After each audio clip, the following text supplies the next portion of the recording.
Hi! Oh, hi! Asa na yung i-interviewin mong kasambahay? Okay na ba? Dumating na, kaninang tanghali. Dumating na? Alam mo, kaya napansin ko medyo fresh na fresh ka ngayon. Parang well-rested ka eh. Well... Ibig sabihin ba niyan eh, mamaya hindi mo na sabihin na, pagod ako, hindi ako pwede, meron ako ulit, ganun. Kaya ikaw, humanda ka dahil mapapagod ka. Hindi mo na nanotin, Hindi ba pwede? Mamaya na, ano ka ba? Sige, anong pangalan ng kasambahay na yan? Jurly. Jurly? Hoy, ikaw ba? Ricardo, ano ka ba? Jurly? Ano ka ba, huwag mo nga aalipustahin yung kasambahay natin? Lumalayas yung mga yan dahil sa'yo eh. Ako? Kailan ako ng alipusta ng kasambahay? Kailan? Naalala mo si Mercy. Di ba nag-birthday yon? Kulot-kulot yun, di ba? Tapos pumunta siya dun sa parlor, dun sa may kanto. Tapos nagpariban, umuwi dito, pinagtawanan mo. OA naman yun. Yun yung muntik magpakamatay, yung naglaslas.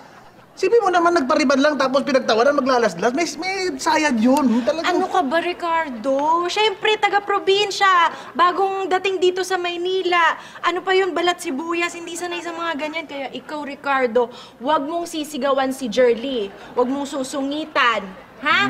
Yes, ate. Opo, ate. Opo. Huy, ikaw, Ricardo, mahirap maghanap ng kasambahay. Sige ka, pag umalis yan. Sorry ka, pagod ako. Hindi. Sige na, Hindi, promise. hindi ako papayag. Hindi, promise. Wag... Promise. Ano ka ba? Hindi ako mga alipusta.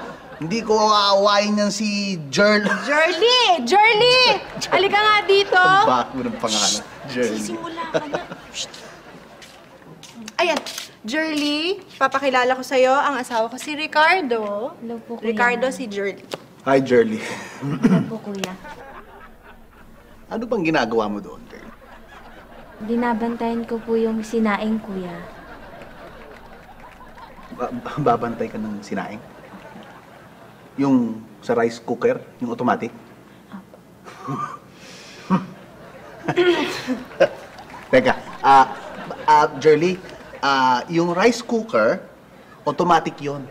So pag saing mo, pwede ka umalis, hindi mo kailangan bantayan. Di ba? Dali. Kailangan malaman ko to eh. Wala bang rice cooker sa probinsya mo kung saan ka galing? Meron po.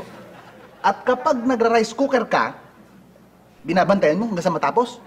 Opo, Kuya. Yun po yung turo ng inay ko. Nanay mo nagturo. Nanay niya nagturo. Nanay niya nagturo. Ano ba?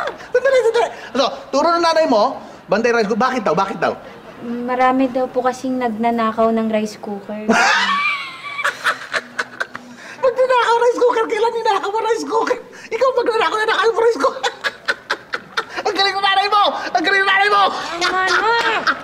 Sige na. Bantayan mo na yung rice cooker. Okay na ako. Pinantay rice cooker. Ano ko ba? Ikaw talaga. Pinagtripan mo na naman, pinagtawanan mo na naman. Mahina yan. Ate, Mabago Kuya, Oh. nawawala po yung rice cooker. Ha? Nagnakaw po. Ninakaw yung rice cooker natin? Opo, ate. Kanina kasi binabantayan ko. Tinawag niyo po ako. Ayan. Tinawag-tawag mo kasi. Bakit mo kasi tinawag? Kaya nga nandiyan ka sa bahay para magbantay ng rice cooker. Yan tuloy, nanakaw! Ano ka ba? At tagal-tagal pinagtawanan mo pa eh. Ano? Paano hindi mo bang natawanan? Sino ba nagpapatay ng rice cooker? Ngayon, malay ko na, nagkakanakaw na ka ba? Kanina pa nga siya nandito. Wala na akong pakialam. Ang ganda nung ginagawa niya. Yan tuloy, nanakaw. Ano? Yan ang problema sa atin. Sisigawan mo ako? Talaga sisigawan kita. Wala akong pakialam. Ako naglalagay ng pera sa bahay na to. Pagod mo ako! Wala akong pakialam kung pagod ka. Mapagod ka. Mamaya papagurin kita lalo. Wala kang ganito! Wala akong pakialam. Wala ka talagang pakialam, ha?